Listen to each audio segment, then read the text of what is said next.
Fungsi sasajen. Sasajen. Fungsi sasajen. Sasajen Heeh. yang ayah.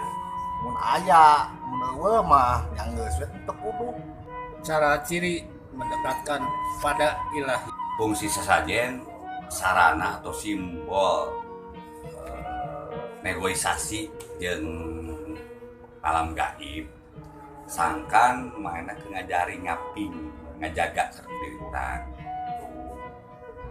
Amit sun pamit Ari fungsi sasajen teh mangrupikeun aktualisasi tina pemikiran, perasaan, oge kahoyong.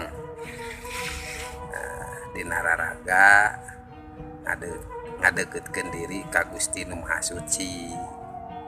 Oge aya nu nyebatkeun sebagai simbol kangge negosiasi